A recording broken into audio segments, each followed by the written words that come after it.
पहाड़वा मैया ऊंचे रे पहाड़वा।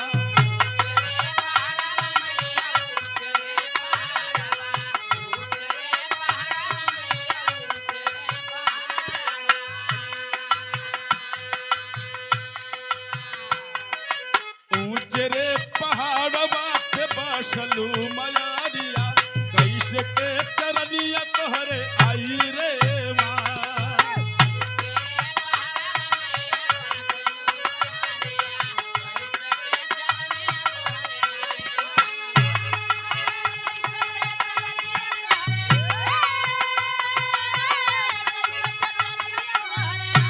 जाओ जाओ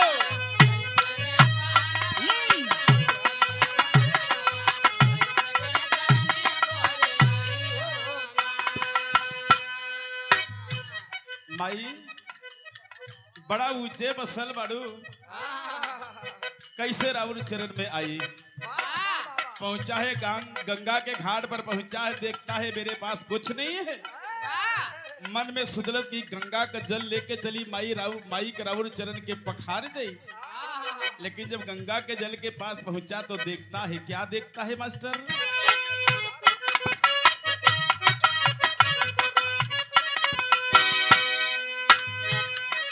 गंगा जी का पनिया मैया, गंगा जी का पनिया।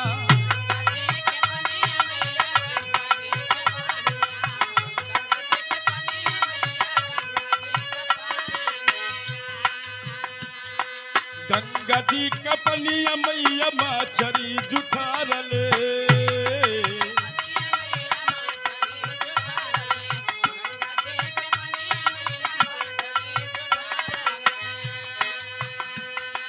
गंगा जी का पनिया मैया मछरी जुठार ले, कैसे कहे पौआ पखारी रे माँ।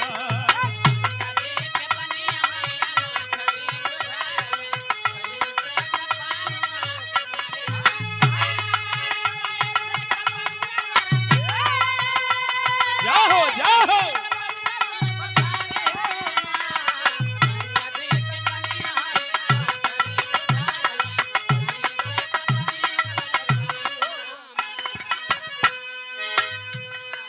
माई, सुतली जल लेके तोहरे चरण में समर्पित करी।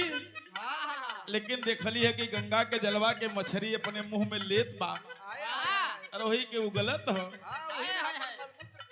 वही में मलमूत्र करत हो। हमारे हिसाब से वो जल शुद्ध कैसे चढ़ाई? ध्यान देता है दूसरी तरफ तो देखता है, क्या देखता है मास्टर?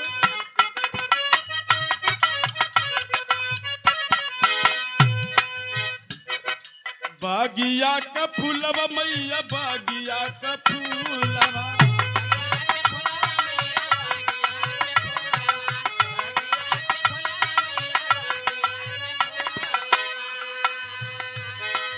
बागिया का फूलवा मैया भावना जुठार ले।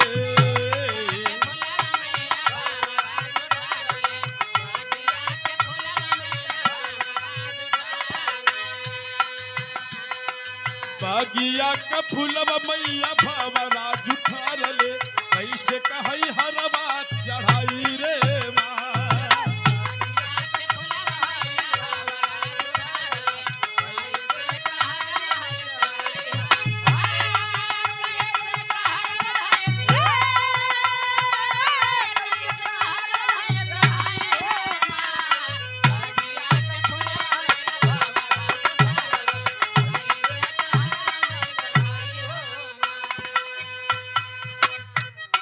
माई, देखली कि बाग के फूल में मैं जब पहुंचा तो वहाँ का दृश्य यही था कि बाग के फूल पर भौरा बैठ करके उसके रग को चूस रहा था। इस हिसाब से, इसलिए मेरे हिसाब से वो भी झूठा है। निराश होकर के घर पे गया, सोच रहा है, क्या सोच रहा है मास्टर?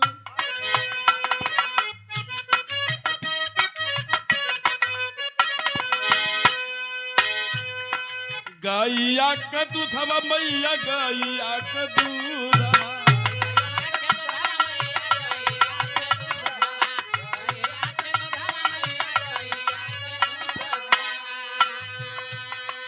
गाइया का दूधवा मैया बाछरू जुठार ले कैसे कहई खिरिया चढ़ाई रे माँ।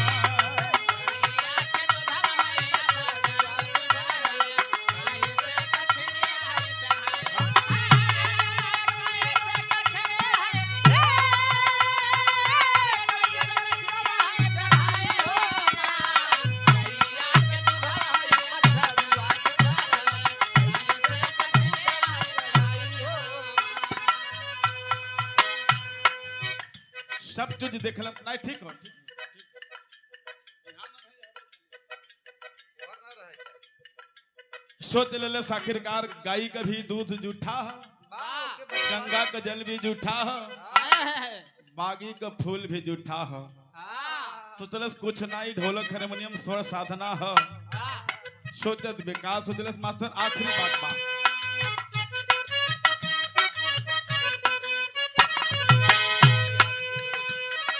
गुरु गणेश का गीतिया मैया गुरु गणेश का गीतिया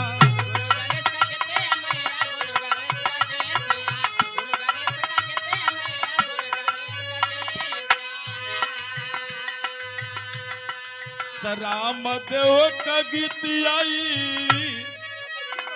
अरे समैया रो कवले अरे राम देव का गीतिया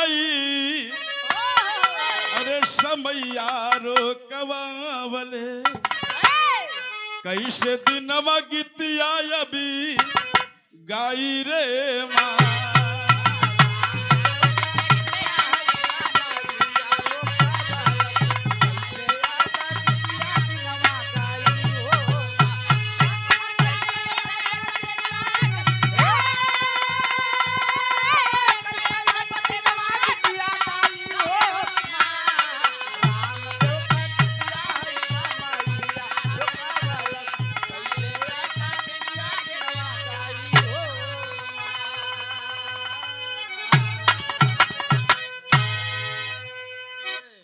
हेलो सही बना भैया लोग सुना सही हो कभी जी पीछे ले आवाज एकदम साफ बना।